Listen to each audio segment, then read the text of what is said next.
한때 아시아의 심장이라 불리던 상하이의 번화가는 이제 인정마저 끊겨버린 채 서늘한 침묵만이 감도는 유령 도시로 급격히 변모하고 있습니다.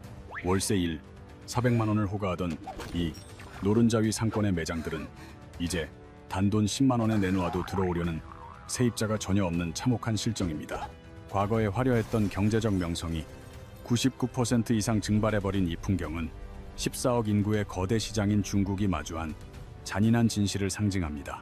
세계 2위의 경제 대국인 중국에서 도대체 어떤 거대한 균열이 일어났기에 수많은 청년은 내일이 없는 절망 속에서 하루를 버티는 것일까요?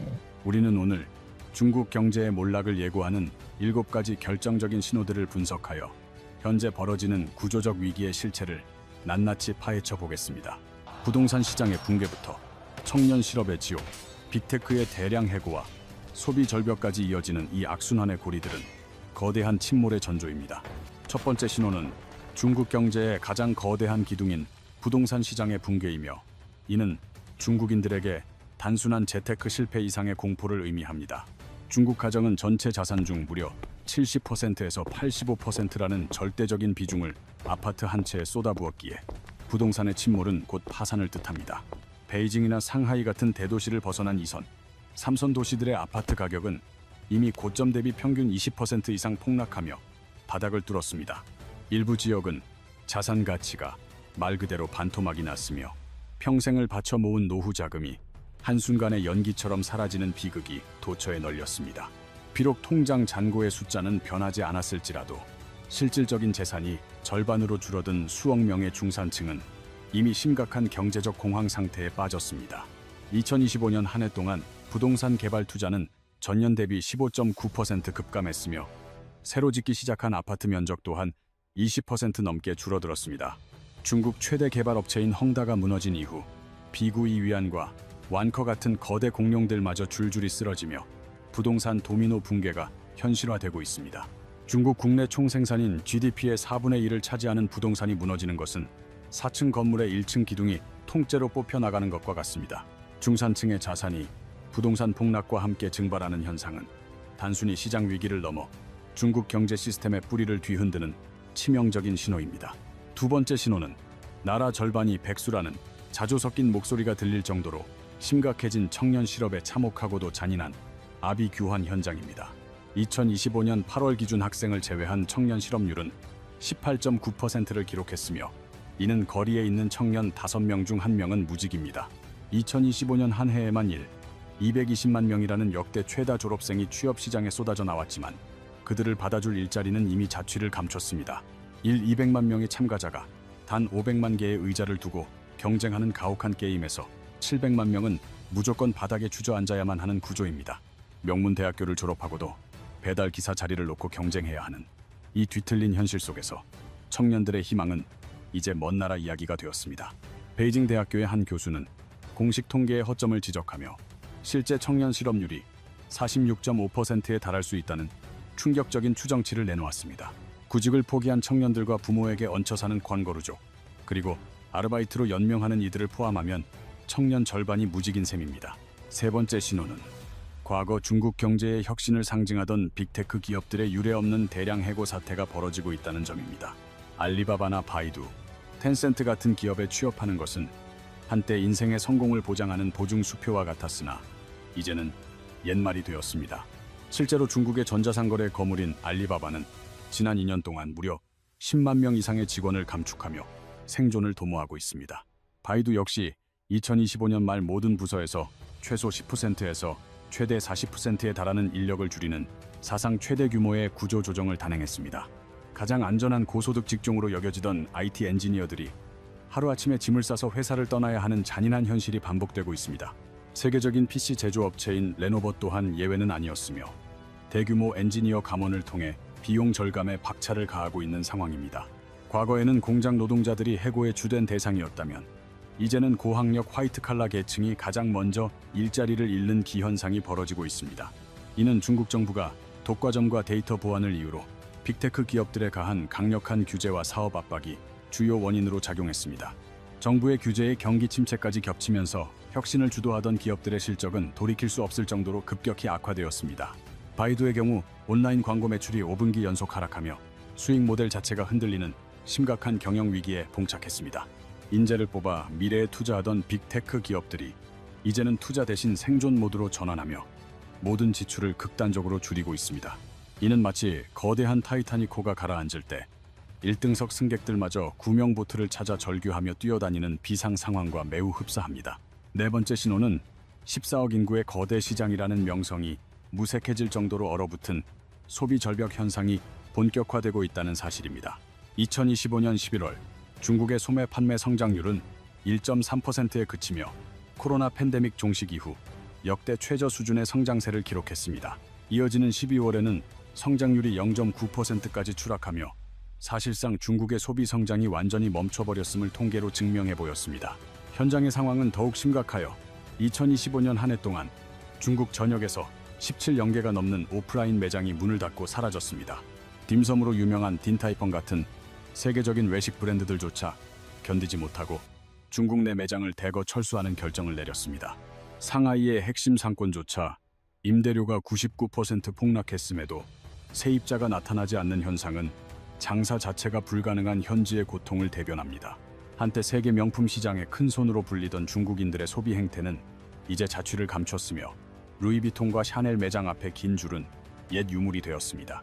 2024년 중국 내 명품 판매는 20% 가까이 급감했고 브랜드들은 이제 돈 안 되는 중소도시 매장을 철수하며 핵심 지역으로 숨어들고 있습니다. 과거의 명품은 중산층의 성공을 상징하는 훈장이었으나 이제는 그 가방들을 중고로 팔아 당장의 생활비와 월세를 보태야 하는 비참한 처지가 되었습니다. 자산 가격이 떨어지면 소득이 그대로여도 심리적 위축으로 소비를 줄이는 역자산 효과가 14억 중국 인구의 마음을 꽁꽁 얼려버린 것입니다. 다섯 번째 신호는 중국 경제를 떠받치던 튼튼한 엔진이었던 중산층의 처참한 몰락이며 이는 앞서 언급한 모든 악재가 결집된 결과물입니다. 미국 전체 인구보다 많은 약 4억에서 5억 명의 중국 중산층은 그동안 성실히 일하고 소비하며 국가 경제의 성장을 견인해 왔습니다. 하지만 재산의 80% 이상이 묶여있는 부동산 가격이 반토막 나면서 평생을 바친 이들의 자산은 말 그대로 하룻밤 사이에 증발해버렸습니다. 설상가상으로 제조업 현장의 급여는 30% 넘게 삭감되었고 교사와 간호사 같은 공무원들조차 수개월째 월급이 밀리는 전례 없는 사태가 벌어집니다. 소비가 줄면 기업 매출이 떨어지고 매출이 떨어지면 직원을 해고하며 해고된 이들이 다시 지갑을 닫는 지옥 같은 악순환의 굴레에 빠졌습니다. 경제를 자전거에 비유한다면 중산층의 소비는 앞으로 나아가게 하는 페달인데 지금 중국이라는 자전거는 페달이 부러져 쓰러지기 일보 직전입니다. 정부가 소비 쿠폰을 뿌리고 금리를 낮추며 수많은 부양책을 쏟아내고 있지만 이미 무너진 시장의 신뢰를 회복하기에는 역부족인 상황입니다. 내일 당장 일자리를 잃을지도 모른다는 공포와 아파트값 폭락의 충격 앞에서 그 어떤 정책도 차갑게 식어버린 소비 심리를 되살리지 못하고 있습니다. 여섯 번째 신호는 금융 시스템의 위기로 2016년 1월 대규모 금거래 플랫폼인 JWR이 갑자기 무너지며 1조 8천억 원의 자금이 증발했습니다. 평생을 모아온 노후 자금을 이 플랫폼에 맡겼던 수만 명의 투자자는 하루아침에 빈털터리가 되어 거리로 쏟아져 나와 절규하고 있습니다.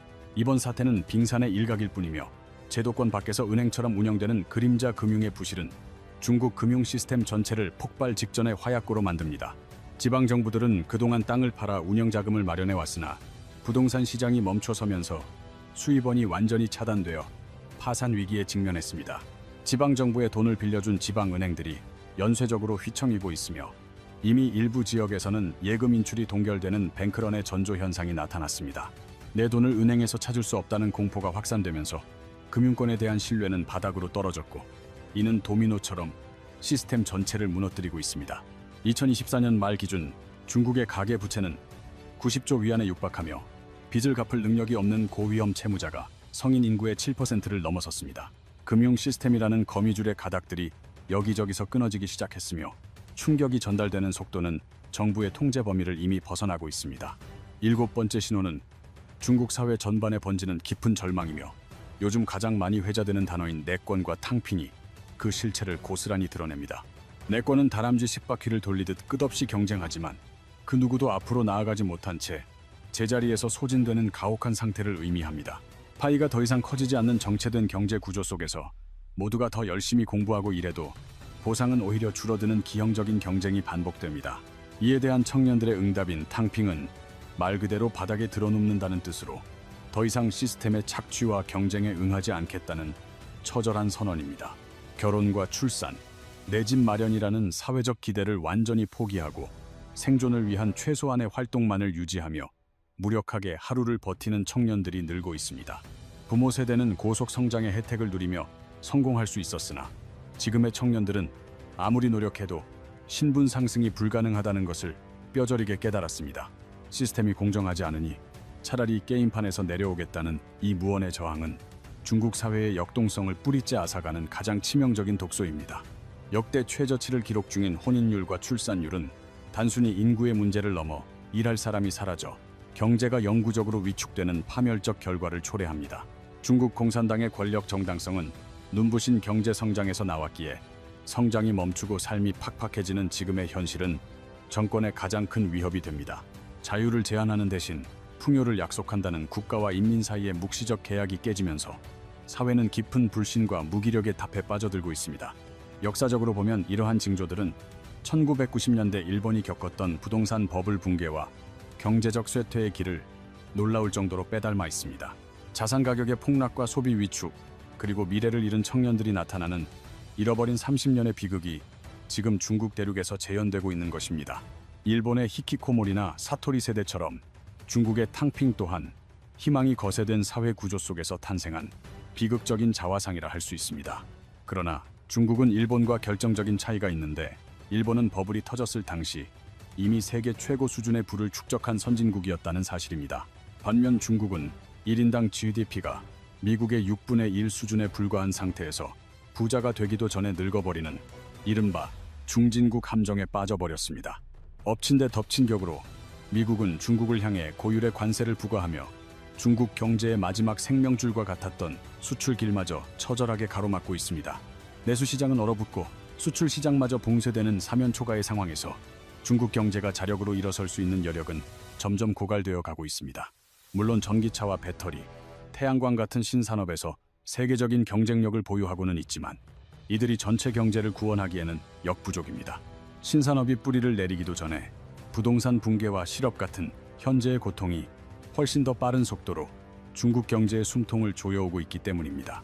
지금의 중국은 겉모습만 번지르르한 최신형 스마트폰 같지만 정작 배터리는 1%뿐이고 충전기마저 고장나 곧 꺼질 것 같은 위태로운 형국입니다.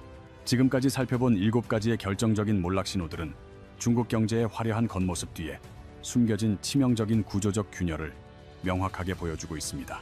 첫째로, 경제의 25%를 차지하던 부동산 기둥이 무너지며 중산층 자산은 증발했고, 둘째로, 청년 실업률은 18.9%라는 참혹한 기록을 경신했습니다. 셋째로, 알리바바와 바이두 같은 빅테크가 대량 해고를 단행했으며, 넷째로, 17연계의 매장이 폐쇄되며 소비시장은 얼음처럼 차갑게 식어버렸습니다. 다섯째로, 사억 중산층의 삶이 흔들리고, 여섯째로, 금융 플랫폼 붕괴와 지방은행의 위기로 신뢰가 무너졌으며, 마지막으로 청년들은 노력을 포기했습니다. 더욱 무서운 사실은 이 7가지의 거대한 위기들이 제각각 터지는 것이 아니라 서로 복잡하게 얽혀 동시다발적으로 폭발하고 있다는 점입니다. 부동산이 무너지니 중산층이 붕괴하고, 소비가 줄어드니 기업이 해고를 하며, 일자리가 사라진 청년들이 다시 절망에 빠지는 악순환이 반복됩니다. 중국 정부는 이를 단순한 고성장에서 고품질 성장으로 넘어가는 일시적인 성장통이라 주장하지만 현장의 데이터는 전혀 다른 목소리를 내고 있습니다. 계속해서 하락하는 부동산 가격과 투자를 꺼리는 기업들, 그리고 희망을 잃은 청년들의 현실은 이미 인위적인 부양책의 범위를 넘어섰음을 시사합니다. 이러한 중국의 경제 위기는 우리에게도 남의 일이 아닌데, 중국은 대한민국 최대의 교역국으로서 우리 수출 경제의 핵심적인 축이기 때문입니다. 중국 경제가 침몰하면 우리 기업의 수출은 직격탄을 맞고, 관광업과 중소기업들 역시 거대한 연쇄 타격의 영향권에서 자유로울 수 없게 됩니다. 따라서 우리는 앞으로 몇 가지 핵심 지표를 눈여겨봐야 하는데, 가장 먼저 청년 실업률이 20%를 돌파하여 사회적 불안이 극에 달할지 지켜봐야 합니다. 또한 베이징과 상하이 같은 일선 도시의 부동산 가격 추이를 확인하며 하락 속도가 가팔라지는지, 혹은 안정세에 접어드는지 면밀히 체크해야 합니다.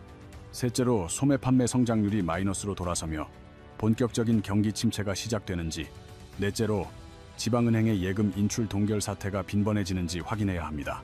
특히 2026년은 중국의 제15차 5개년 계획이 시작되는 해이자 그간 쌓여왔던 모든 모순이 한꺼번에 터져 나오는 운명의 해가 될 것입니다. 중국이 이 전대미문의 위기를 극복하고 재도약에 성공할지, 아니면 일본처럼 장기 침체의 모주로 빠져들지는 올해가 그 중대한 분기점이 될 것입니다.